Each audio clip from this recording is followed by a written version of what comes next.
Well, for more on this, I want to bring in Brandeis University American History professor Leah Wright Rigueur, who's been with us throughout this and so many other things. We're living in times of extraordinary politics, right? Ordinary politics are they're kind of dull and frustrating. They're passing bills. Sometimes we like it, sometimes we don't. Extraordinary politics are exhausting and traumatic.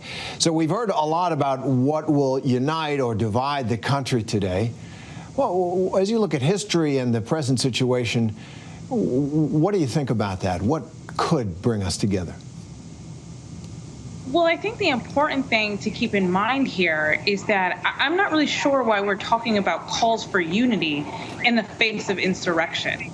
That's just wholly inappropriate in a moment where we're trying to process and bring to accountability those who would seek to undo freedom, right? So in order for us to even think about the possibility of unity, of reconciliation, of moving forward, there actually has to be an accounting for what went wrong and historically what has gone wrong.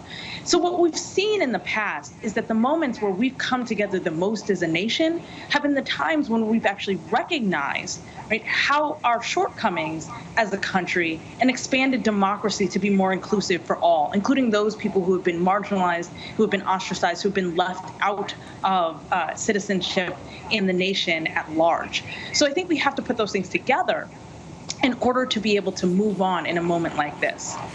And Leah, the Senate historian noted that National Guard troops stayed overnight in the Capitol only twice before, during World War II and after the assassination of Martin Luther King Jr. So what does that say about the new threats that law enforcement is watching right now and just in general where we are right now?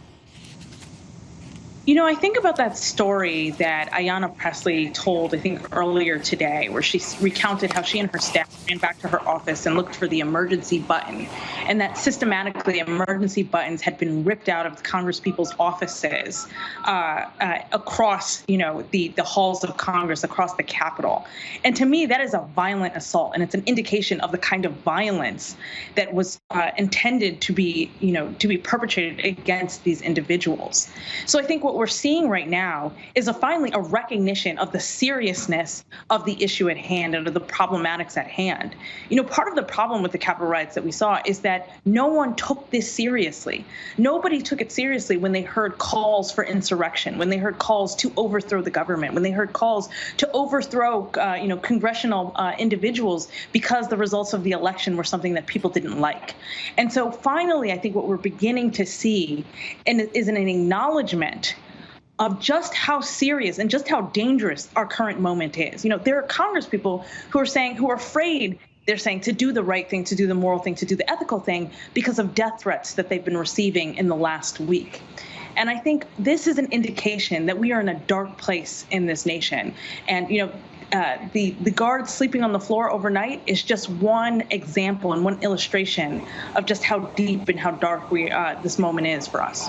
And Leah, so much of this president and presidency has been unprecedented, which is part of the reason his supporters love him so much. But now a big one is going to be here. He is a one-term president and the only one in history to ever be impeached twice. What is this going to do for Donald Trump's legacy? Well, his legacy is January 6th. It is the Capitol riots. But I also think that his legacy is much bigger than that. It's the trajectory that led us to January 6th. It's Charlottesville. Right? It's, saying things like, when the looting starts, the shooting starts. It's this kind of constant, aggressive and angry heightening, this divisiveness that really was instilled, was the base of the Trump presidency. That's his legacy. And I think what else is important here, too, is that for a lot of people in this country, the reason why they were attracted to Donald Trump was not because of this idea of winning, so to speak. In fact, much of the Trump presidency has been about losing, and being impeached twice is a great example of that. But it was about being able to project these long-held grievances onto a figure who amplified them and spoke to them, right? So when he says things like, "I love you, you are very special people," or "there are very fine people on both sides," this is what we're talking about.